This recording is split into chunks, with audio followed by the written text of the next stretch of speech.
Welcome to PPR Podcast number 153. My name is Paul. The star of the podcast sits to my right. His name is Grossman, Burt Grossman, former 8th pick in the NFL draft back in 1989. Now co-host of the Prep Picks Report along with his duties with the San Diego Strike Force. Burt, a big reason why the San Diego Strike Force sponsors this podcast. Burt, yes. Introduce our guest, please. Troy Huhn actually will be a junior. Just finished sophomore year at Mission Hills. Very popular quarterback on the recruiting trail as of late. So make Troy Huhn appear in the center screen and presto, abracadabra, there he is. Thanks, young man. Are we getting you out of school today? Say it again? Are we getting you out of class right now? Yes, sir. All right, so you got that going for you. Burt? That's always the best part. I know, that's the best part of being in the podcast, isn't it? I guess let's start with the 800-pound gorilla. You just picked up there's a lot of interest in your ability at the collegiate level. A school with yes, 3 letters, LSU, just offered you. Tell us how you got on LSU's radar screen. So over the summer, I went on a camp visit to the elite camp. And so I started building a great relationship with Coach Sloan, their OC there, who's now their OC. And since then, we've been talking. He came to visit over the January period, so end of January. And then we kept talking on the phone. And since Saturday, he offered me. So my relationship with Coach Sloan is very strong, and I'm definitely going to continue building with him for sure.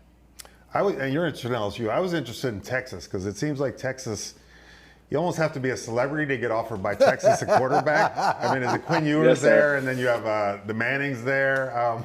That's got to make you feel good. I mean, that's one of the few teams that you actually know the backup quarterback on the team. So it's almost like, I mean, you're a celebrity and to be a sophomore and get offered there, that's got to be different. Yes, sir. It's definitely big. Texas is a huge school. They've only offered 2 quarterbacks, so I'm very grateful and blessed to have offered by them. So, Burt, you can speak to this probably as well as, certainly better than I can, and certainly as well as Troy. Once the big schools start offering, doesn't that just open the floodgates of people? Well, if you're good enough to play at LSU, you're good enough to play anywhere, right? You keep saying LSU is Texas. I'm sorry, I'm showing my age because when I was growing up, LSU was the power. Yeah, I mean, but you have Arizona State, that's all Oregon, Texas, but it's true. I mean, if Texas offers you, then, I mean, if Texas offers, because they don't really offer any quarterbacks. Do the floodgates? I mean, now everyone's going to offer this. I'd imagine, yeah. And Troy, why are you in such hot demand? What do you think it is about you? I know you're probably uncomfortable talking about your game, but we're going to make you do it anyways. Why are you in such hot demand?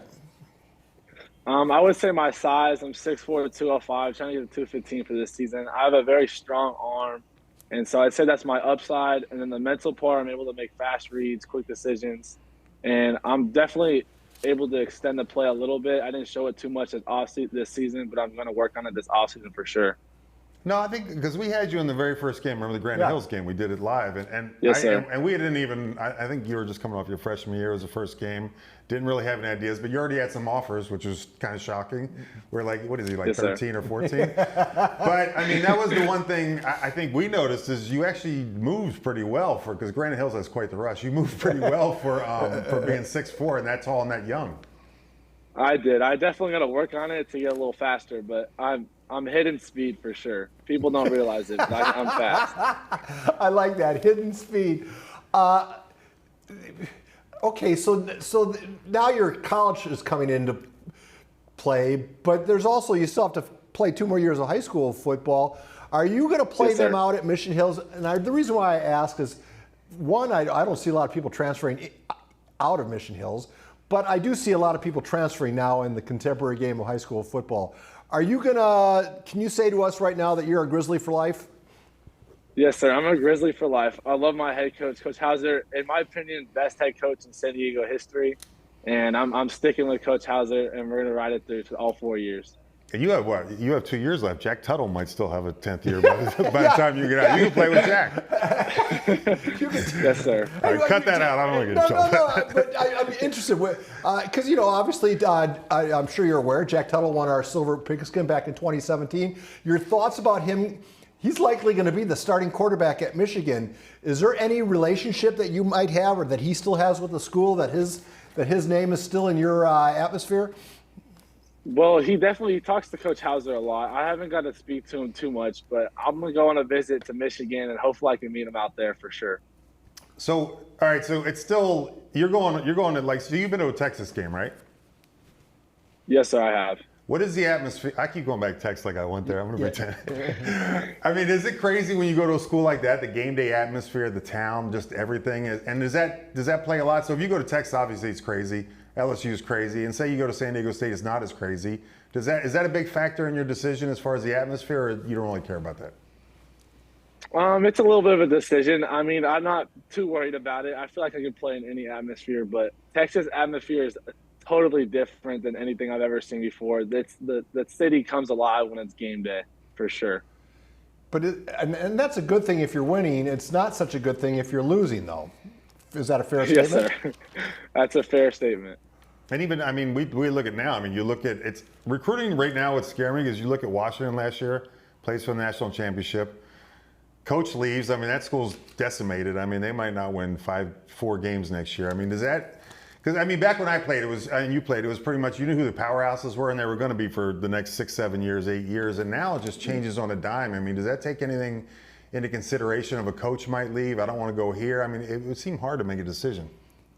Well, yes, sir. It's definitely a decision to make. I mean, these coaches are leaving all the time, but I know if I build a strong relationship with them and I get to know them, I'll be able to decide if they're leaving or not.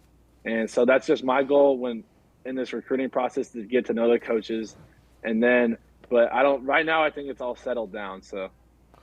Well, I mean, because the theme in a lot of these conversations, Troy, has been make sure you're in love with the school and make sure you're not in love with the coach can't be the reason because the coach might not be there. And yes, I look at Julian Sayin. I mean, he's gotten a real dose of what college football is all about through no fault of his own. He wanted to play for Nick Saban in Alabama, and now is at Ohio State on his second offensive coordinator, and he hasn't put on a jockstrap yet. So, I mean, that's just the nature of the beast, is it not? It definitely is. I got to fall in love with the school, the academics, the education there, but just the coaching relationship is also a little bit of a factor for sure. I feel like we're going to have a lot of PPR North County games. I mean, we have Brady went up there, Brady Palmer. Yep. This man right here. You got Creets there. Quinn Ross at LCC. I mean, we're not even getting to them all. Yeah, I mean that's a different year in North County. We don't see that many high-level quarterbacks in one year. I think we're going to be up there a lot this year. There's a lot of great 2026 quarterbacks in North County for sure. Yeah, and let's talk a little bit about that because we just endured 4 years of Julian, and then you got to throw his brother in a little of that. We had the Sayin era, and now we think, okay, certainly we're going to be down a little bit, and look at the next crop coming in. Are you prepared to carry the mantle of the next great hope as it relates to San Diego high school quarterbacks? Yes, sir. I'm definitely prepared. It'll be a fun next 2 years for sure. I mean, there's all these quarterbacks. The 2025. I mean, there's some great quarterbacks in there as well. And then even 2027, like the Granite Hills quarterback, he's a great kid, great quarterback. And the 2026 class is just booming right now. And there's more that people don't know yet, but it's going to be a great next 2 years. Why? How is it that we have this many good what's happened? Cyclical. But is it? I mean, is it good coaching? Is it kids transferring to San Diego? What is it? I'm not sure. There's not too many people transferring to San Diego, but there's just all the kids in the 2026 class. I know they all work hard and they all earned everything they have right now. So it's crazy to me because you're a sophomore, you're getting all this national attention and going all around, and then it's almost like you get lulled into thinking, well, next year is my year and then I'm done. You have another year after that in high school. Yes, sir. Does that seem like a lot too soon, or are you just enjoying it right now? I'm just enjoying it right now. I mean, these next 2 years will be the best 2 years of my life. Hopefully, well, not hopefully, but I'm going to say definitely we're going to be back in the open division, and hopefully we can win a championship, bring it home. High school is our best 6 years of our lives, too. So we know the feeling, no worry. Totally got a 7th year of college. I had 6 years of high school. So could you talk about Mission Hills? Because Chris Hauser, I was talking to him just a couple weeks ago. We had him on. He came down on the show, and we were talking about Fred Warner, was the purpose of the conversation. But I pulled him aside. And, you know, Coach Hauser's a controversial figure because he's still pretty much an old school coach. Yeah. And I say Definitely. that with the highest respect. That, you know, because I just like, you know, it's not supposed to be easy. And you know, if it was easy, everyone would play the game. It's a tough game, and it's a contact game. And I think he conveys that really well. This is a long-winded question. So do you agree with my assessment of Coach Hauser? And if not, and if so, share some of the things of what it's like to play for him. Well, so Coach Hauser, I mean, he's been coaching for a long time. So he's got some old school traits in him for sure. But he knows when to switch it up. He knows when to throw the ball a lot. He knows when to run the ball a lot. He's definitely a really smart coach. But besides the on-the-field stuff, Coach Hauser, he's a great person. I mean, he knows how to treat you as a person. He respects every kid on the football team. And he's definitely a great person to play for. I wouldn't want to play for anyone else. I'm going to endear you to Paul real quick. And I read something about you that was interesting to me. I want to know why this is. You said like your most exciting sports memory was the Minnesota Miracle with the Vikings?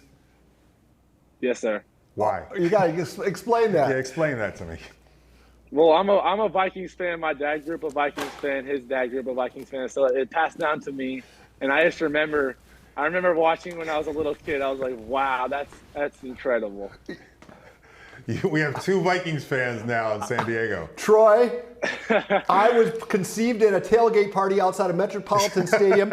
I was there for Fran Tarkington's first touchdown pass way back in 1960. My heart is purple with gold trim, and now I have someone, dude, I'm going to be texting you all the time. So you follow the team.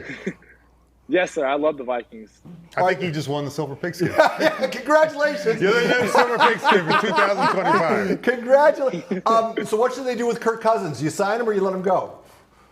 I think they sign him, but I think they got to draft a quarterback for sure. They need to draft. I think it's coming. All respect to Kirk Cousins, a great quarterback. He's been with the Vikings for a long time, but I think he's coming toward the end of his career with the Vikings, and I think they draft J.J. McCarthy.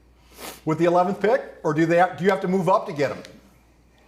I think they could do it with the 11th pick, but if they want to move up, it would be okay to get someone like Jaden Daniels too. Yeah, but the problem with that is you have to give up the farm. Come on now. We're getting off track here. It's the Vikings. Who cares? All right, I'll tell you what. I'll call you after this is over. Yeah, you guys can talk. We can talk. Maybe you guys will make the playoffs next year.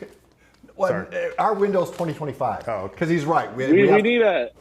We definitely need a backup quarterback because when Kirk Cousins got hurt, we didn't really have too much of a backup. So by re-signing Kirk Cousins and maybe putting him at starter or backup and drafting someone, it'll give us a better chance. Kirk Cousins is not signing to be a backup, young man. He's going to want big money, and the Vikings are going to have to bite the bullet, let him go, and have a down year and play with a rookie quarterback because the secret to winning in the NFL these days is having a quarterback on a rookie contract. That allows you to build out the roster. Look at the Niners. All right, let's get back. Young man, what if the football thing doesn't work out? What do you want to do with your life? I haven't figured that out too much, but I'm all football right now. But I'd say something like maybe follow my dad's footsteps. He's a physical therapist, so maybe follow in his footsteps. All right, I have a question now. First, it's a 2-part question. You play any of the sports? No, sir. I used to play baseball and basketball, but my mom's a basketball coach at Carlsbad High School, a girls coach. And so I have basketball in my family and then baseball. So I quit basketball in 6th grade and then baseball in 8th grade. So that's my question now. Is this day and age, because we could play 3 sports before it wasn't a big deal. This day and age, you're a top 10 quarterback in the nation and you're a sophomore. Is there time to play any of those sports at that point? Or is it just, is it a 24-hour, not 24-hour, was it a 12-month-a-year commitment now to be a top 10 quarterback in the nation? And can you play another sport? There's definitely a lot of other quarterbacks that play other sports. And so I'd say you could definitely do it. If I were to play another sport right now, it'd be basketball. Just height alone, right? I want to hear more about Mom. Is she the head coach? She's the head coach, yes, sir. Are they good? Are they good? This year they had a little bit of a down year. They have a really young team. They were all freshman, sophomore team. But I think they had 1 junior. But the last 2 years, the year she's been there, she's had my sister, who's now at Miami, Ohio, and they were they were killer back then. But this year's they're rebuilding right now, but they'll be good the next few years for sure. I want to hear more about that. What does Mom bring home X's and O's? Does she leave the job at school when she comes home? Well, she brings it home all the time, so she'll always come home and talk about her day to us. So it's great. My mom's awesome. So what did she think about Caitlin Clark at Iowa setting the record for NC2A scoring? She really likes Caitlin Clark. She's always watching basketball film of girls college basketball, and she's always like, this girl can shoot, and she definitely can. Did you see the record? I mean, she crossed the timeline. She wasn't even at the team logo yet on the court. I mean, I don't even have the arm strength to get it to the hole, and she's putting it up from 45 feet. You were just railroading this whole interview. All right, I'm sorry. Troy, I'm so sorry. He didn't take his medication this morning. It's all right. It's all right. This is great talking to you guys. Tell me more about Fran Tarkenton. It was a white rambler. Oh, No, I swear to God, I'm a Vikings fan. all right, this is how I'm going to throw him off real quick. So he's outside of his zone. What's your pregame? What's your playlist on you listening to? This will totally throw you off. I listen to some Bob Marley before the game, and then right before the game, I'll take my headphones out, listen to what the team listens to. But the whole day, I try to listen to some chill music so that I relax my mind, relax my body, and then right before the game, I get it pumping for sure. Damn, he didn't throw me off. I thought he'd be totally out of your realm. Are you gonna go? Isn't there a Bob Marley movie out right now? Are you gonna go see that? Yeah. Yes, sir. I went to go watch it Saturday night. It's a good movie. I liked it. Was it good? Yes, sir. I liked it. Please don't call me sir. You make me feel like I'm 1,000 years old. I know you're being respectful, but you're conceived in a rambler. With Ahmad Rashad catching a touchdown pass. You are 100 years old. That was Norm Van Brockman was the coach, and Fran Tarkenton was the. Oh wow, wasn't he Bud Grant? No, wasn't. Bud Grant wasn't there for. All right, what are we talking about? So, like the stuff that Sayin did, the Elite 11 and all that, is that now suddenly you get an automatic invite to? Is that now going to be your world? All those big 7-on-7 skills events? Not too much 7-on-7, but those camps. I'm going to be going to the Rivals camp, and then I got invited to the Elite 11 regional camps. And so I think I'm going to go out to, not sure where. There's different ones in different states. But last year I went to Florida. While I was out there, I visited Florida and UCF. And so, but I'll definitely be going to the camps and all that. 7-on-7, it has a purpose, but there's not too much on my radar right now. So you're not a big, we got to do 7-on-7 to be elite. How about yes, sir. All right, look, those skills camps, sir. How indicative are they of athletic ability? And I don't want to seem like I'm poo-pooing anybody because Sayin won it, obviously. Mm-hmm. So, but I mean, are they a good assessor of how good your quarterbacking skills are? I'd say they assess you pretty good. I mean, everybody has different traits as a quarterback. Some are fast, some have good arms, some are small, some are big. But at these camps, they all put you into the right groups, and they'll say the right things about you. How's Mission Hills? Because we're getting a couple months away from our start, and we never know who's coming back and who's not. Mission Hill's always good, so it doesn't even when you have a down year, you're even good. But are you guys looking like open good, or are you looking like Division I champs good, or how are you looking? In my opinion, every year I'm gonna be here. I think we're always open good, but we definitely have a young team. I think the count is 14 returning juniors that were on varsity last year, so we were super senior heavy last year. Got a lot of young guys coming up at receiver, so it'll be fun to play with them. They're all my grade. We have a couple freshmen that are definitely rocking, that are going to be really good for us too. The numbers there, I mean, I know we went through a period right around COVID, a little before COVID, where football programs were losing kids because of CTE and parents were opting for other sports. How big is the program there? You're more than 100 strong, are you not? I believe so. I think we're more than 100. I mean, football's, in my opinion, is the life of Mission Hills. And every year we have a great freshman team. We have a lot of kids that try out for the freshman team. They always want to go to JV and varsity as well. So there's always a bunch of kids that want to play football here. And who feeds into that? What junior program feeds into the Grizzlies program? I'm pretty sure it's some Escondido Pop Warner and some San Marcos Pop Warner. And then we have some kids that just play flag and 7-on-7 that also join. Cool. What is it? So take me to Carlsbad, Mission Hills game day. What side does your mom sit on? She's on my side. So they give her a pass that one day. She's allowed to cheer for you and do all the stuff? Yes, sir. I mean, she's always a Mission Hill supporter. I mean, she's only Carlsbad for basketball, but besides that, she's Mission Hill for football.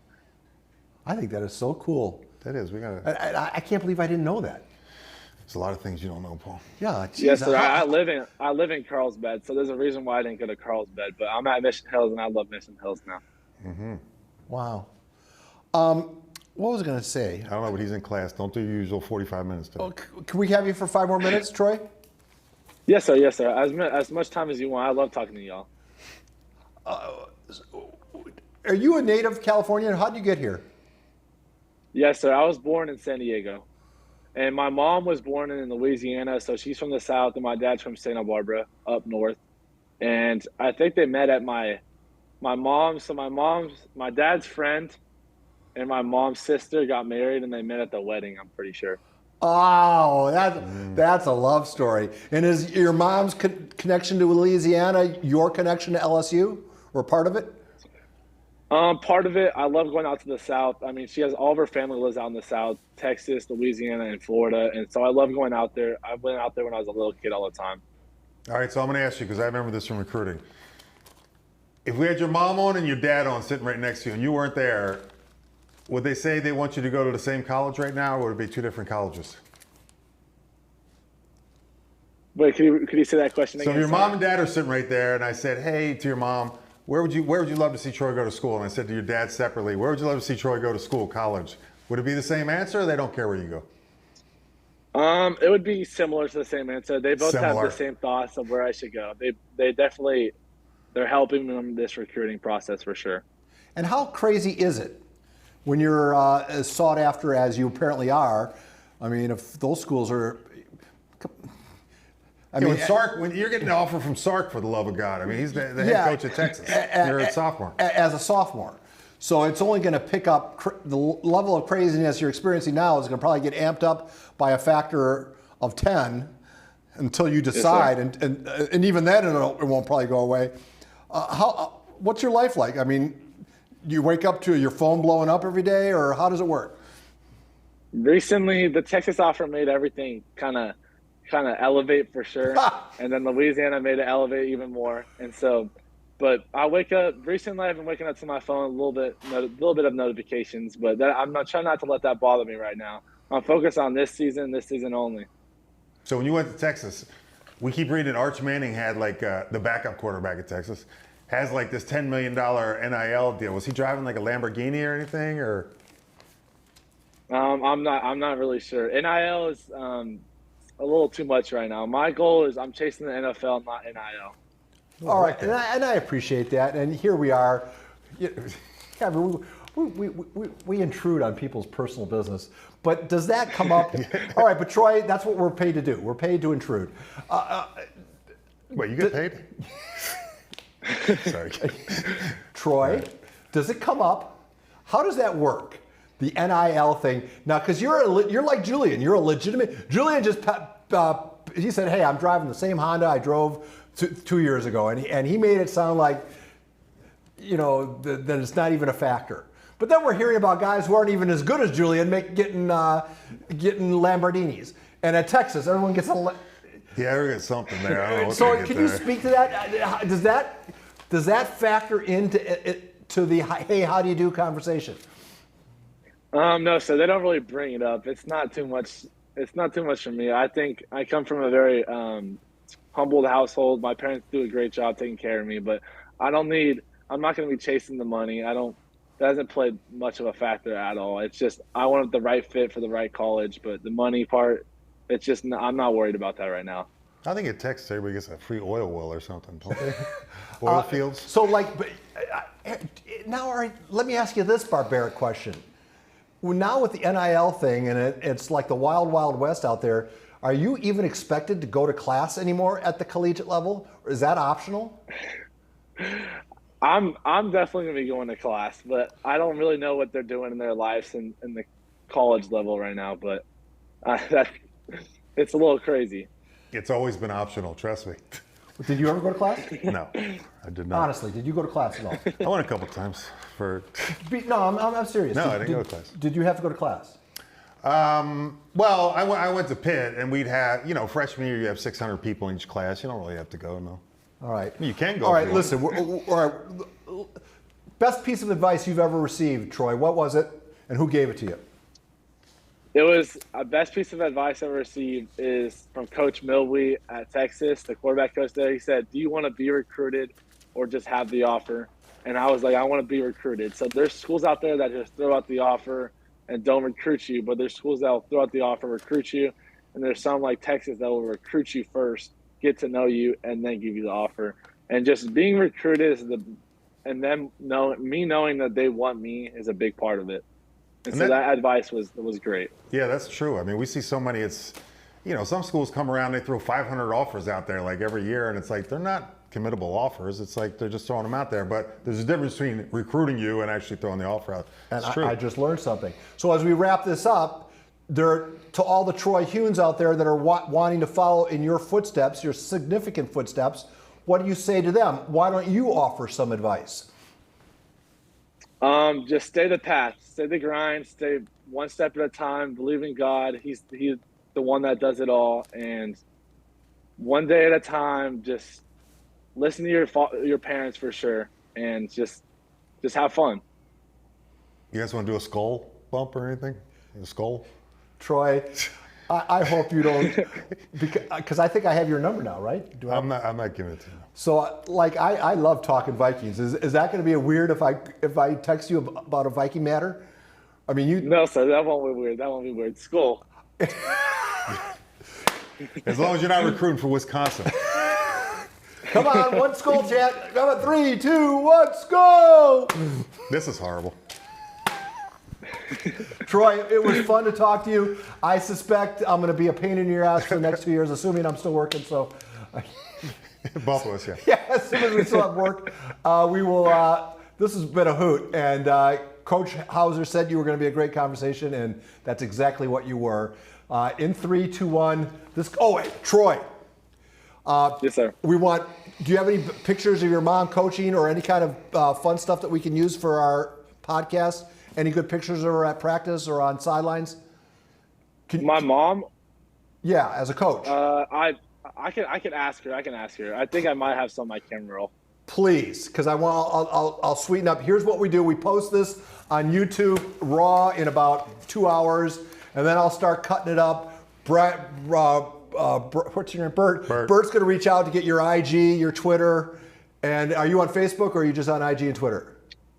Just IG and Twitter, yes, sir. All right, so then we'll get that address and we'll start clipping that up. Those will get loaded tonight and then into tomorrow, and you'll be all over the place by Wednesday noon, okay? Awesome, thank you. Thank you, Troy. Great conversation. In 3, 2, 1, turn off the machines.